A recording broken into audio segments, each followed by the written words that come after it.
Saya kira sekitar 9 kali Allah Subhanahu wa taala mengulang perkataan ummatan wahidah di dalam Al-Quran. Tetapi setiap kali Allah menerangkan atau Allah menyebut tentang perkataan ummatan wahidah, Allah mengaitkan tentang isu perpecahan secara langsung bagi menunjukkan bahawasanya perpecahan ialah satu fenomena yang bukan baru. Ia bermula daripada penciptaan manusia, sehingga selepas daripada itu, selepas daripada Adam, kemudian apabila datangnya Rasul, setiap kali Rasul datang mereka berpecah. Bahkan bukan saja berpecah disebabkan kerana kedatangan Rasul itu yang menyebabkan berpecahnya manusia antara yang mengikut kebenaran dan yang mengikut yang kekal di dalam kesesatan menentang para Rasul. Bahkan juga berpecah juga di kalangan pengikut para Rasul itu sendiri. Di kalangan pengikut para Rasul itu sendiri. Sebab itu Allah Subhanahu wa taala menyebut antaranya dalam surah Yunus, Allah menyatakan wa ma kana an-nasu illa ummatan wahidah fakhtalafu, dan manusia itu tidaklah manusia itu melainkan umat yang satu, kemudian mereka itu berpecah. Yakni dahulu mereka satu, kita ini satu. Bapa kita Adam, kita kullukum min Adam wa Adam min turab. Semua kamu daripada Adam daripada turab. Dan Allah Subhanahu dan Nabi sallallahu alaihi wasallam dalam hadis yang diriwayatkan oleh Al-Imam Al-Baihaqi dan diriwayatkan juga oleh Imam Ahmad, Nabi sallallahu alaihi wasallam kata, ala inna rabbakum wahid wa kullukum min Adam. Ketahuilah bapa kamu satu, kamu semua daripada Adam, bahawa kita dahulu satu. Fakhtalafu, kemudian kita berpecah. Walau syaa rabbuka laja'ala an-nasa ummatan wahidah wala yazaluna mukhtalifin. Kalaulah Tuhanmu mau, nescaya dia jadikan manusia umat yang satu. Senantiasalah mereka itu akan berselisih paham, berpecah, berselisih, berbeza antara satu sama lain. Maka untuk memperkatakan soal perpecahan bukan hari ini, sejak dulu. Dan untuk kalau ada orang tampil nak menyatukan manusia, ini cerita bohong. Perkara yang tak boleh dibuat sejak daripada Adam alaihissalam. Fenomena manusia berpecah banyak sebab. Bukan saja kerana isu ketuanan Melayu, banyak lagi isu-isu yang lain yang membabitkan banyak bangsa, yang membabitkan berbagai-bagai kaum. Bahkan yang penting yang memecahkan manusia ialah i'tiqad mereka, keyakinan dan kepercayaan mereka terhadap sesuatu perkara. Allah Subhanahu wa taala tadi Al-Fadhil Ustaz Abdullah Yasin telah baca ayat dalam surah Al-Anbiya dan juga dalam surah Al-Mu'minun, di mana Allah Subhanahu wa taala sebut dalam surah Al-Anbiya, wa anna hadhihi ummatukum ummatun wahidah wa ana rabbukum fa'budun. Inilah umat kamu, umat yang satu, dan akulah Tuhan kamu, hendaklah kamu menyembahku. Ayat ini Allah Subhanahu wa taala sebut selepas sahaja menceritakan tentang para nabi. Cerita tentang Nabi Ayub alaihissalam, cerita tentang Nabi Yunus alaihissalam, cerita tentang Nabi Zakaria alaihissalam, cerita tentang Nabi Isa dan ibunya alaihissalam. Kemudian Allah menyatakan, inilah umat kamu, umat yang satu. Maksudnya inilah agama yang satu, umat yang berada di atas agama yang satu, agama Allah.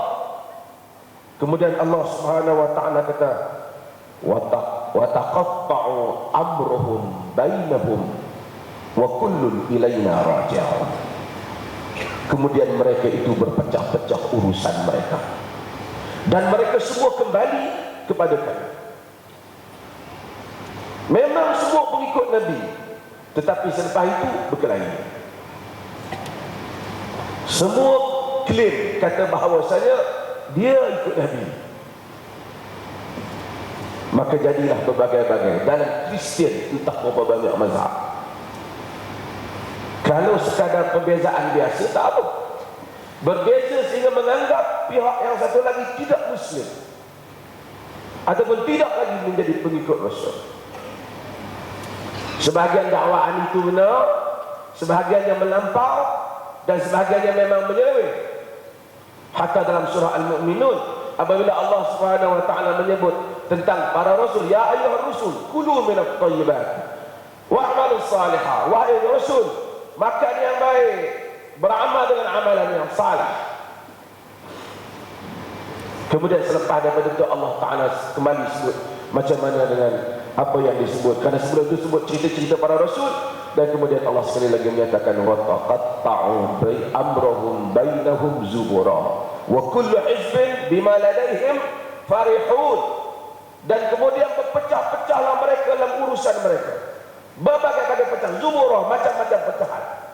Dan setiap kuah itu bangga dengan apa yang ada pada dia. Setiap kuah itu kata dia yang betul. Setelah kedatangan Rasul, maka realiti manusia berpecah bukan cerita hari ini. Ini adalah fenomena yang berlaku dan tabiat manusia. Apabila agama datang, agama tidak suruh manusia bersatu di atas dasar dia manusia, dan dia tak suruh manusia bersatu di atas dasar negeri ataupun di atas dasar bangsa. Tidak ada ketuanan Melayu dan tidak ada ketuanan rakyat. Yang ada ialah ketuanan kepada prinsip, kepada syariat, kepada ajaran Allah, kepada titah perintah Allah. Sebab itu Allah menyebut wa'tasimu bihablillahi jami'an wa la tafarraqu wadhkuru ni'matallahi 'alaikum idh kuntum a'da fa'alafa baina qulubikum fa asbahtum bi ni'matihi ikhwana wa kuntum 'ala shafa hufratin minan nar fa anqadhakum minha. Wa'tasimu bihablillahi jami'an, berpegang teguhlah kamu pada tangan dengan tali Allah. Pegang teguh dengan tali Allah dulu, baru Allah kata wala tafarraqu. Kemudian jangan pecah belah. Setelah pegang teguh dengan tali Allah, awak pegang tali Allah, saya pegang tali Allah, awak pegang prinsip yang Allah mahu, saya pegang prinsip yang mahu, saya dan awak jangan berpecah. Tapi kalau awak pegang tali syaitan, orang ni pegang tali syaitan, ada yang pegang tali Allah, tentu berpecah. Kerana Allah menyatakan wa ma tafarraqa alladziina utul kitab illa min ba'di ma ja'atuhumul bayyinah. Dan tidak berpecah ahli kitab melainkan setelah datang keterangan. Dulu duk elok semua sesat. Waktu datang Rasul, ada yang sesat, ada yang tak sesat, pecah. Boleh tak pecah, tapi semua tak betul. Kalau bersatu dalam tak betul, lebih baik berpecah ada yang betul.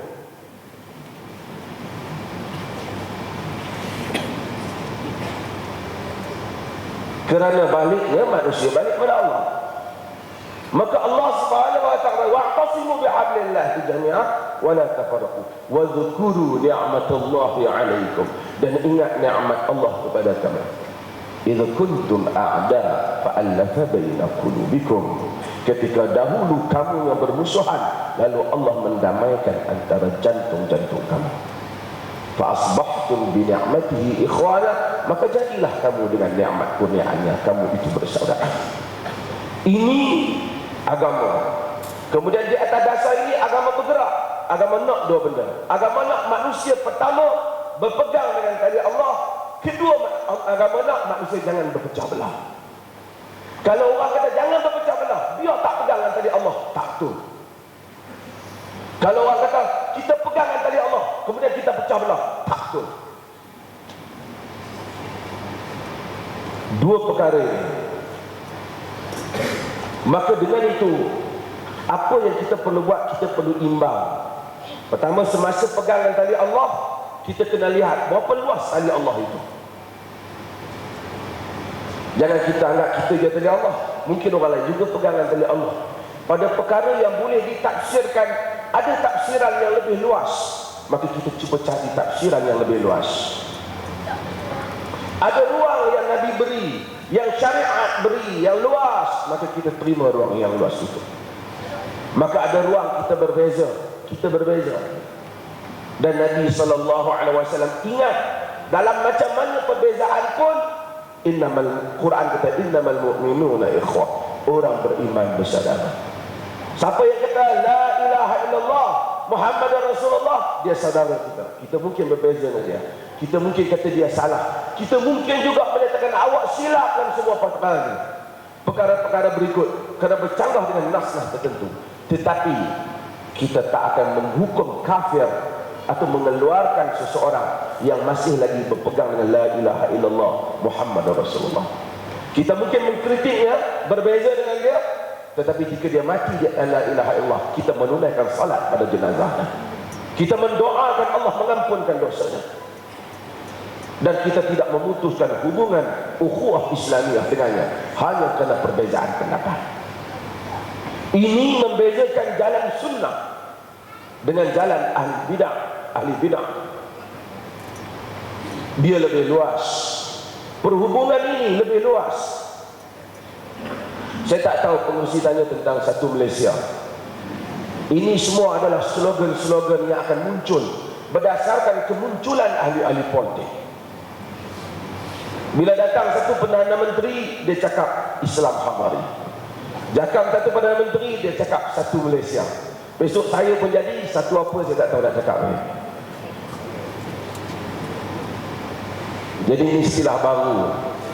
Tak apa, setiap orang boleh ada kerangka politik dia, menyatukan rakyat satu Malaysia. Saya pada umumnya antara orang yang setuju jika nak dijadikan semua rakyat ini mempunyai hak yang adil dan sama di hadapan undang-undang dan hak.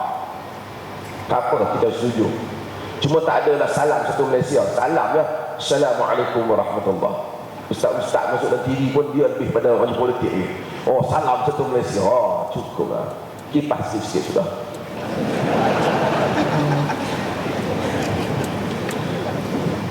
Kita tak apa, kita sokong. Ini mesti membezakan kita. Benda yang betul, kita kata yes. Benda yang tak betul, kita kata no. Kita tak mau tanya awak warna apa, awak pakai kopiah cat apa. Tapi dalam masalah ini, satu Malaysia pada saya tak ada masalah apa. Tapi dia tak sama dengan maksud satu umat, tak sama. Dia dalam konteks Malaysia. Hubungan Islam bukanlah kadang umat Malaysia saja. Kita kadang-kadang ni ada unsur tak betul. Tengok untuk orang Islam, tapi dia ni orang Islam Bangladesh. Oh, takkan kalau dia Bangladesh Islam dia jadi lain. Orang Islam sama depan kita. Kita adil setiap pada orang Islam. Kita layan orang Islam sebagai orang Islam. Hatta orang bukan Islam pun yang tak memerangi kita, kita adil kepada dia. Ini Islam. Kalau satu Malaysia tu bermaksud kerajaan ingin memberikan hak kepada rakyat, berdiri sama tinggi, duduk sama rendah di hadapan undang-undang dan hak, keadilan yang sama rata, tidak menzalimi antara satu sama lain, maka kita kata itu bagus, kita terima. Tapi ia bukan maksud ummatan wahidah. Ada penceramah seorang, dia punya nak mengkipah, dia kata inilah maksud satu Malaysia ni, wa anna hadhihi ummatukum ummatun wahidah. Dia ceramah dengan saya pun masa tu. Cukup kipah saya kata sikit-sikit lah. Ada ustaz kata, dia kata jack kereta ni boleh ambil daya, boleh tukar kereta, jangan sampai terbalik kereta tu. Terima kasih.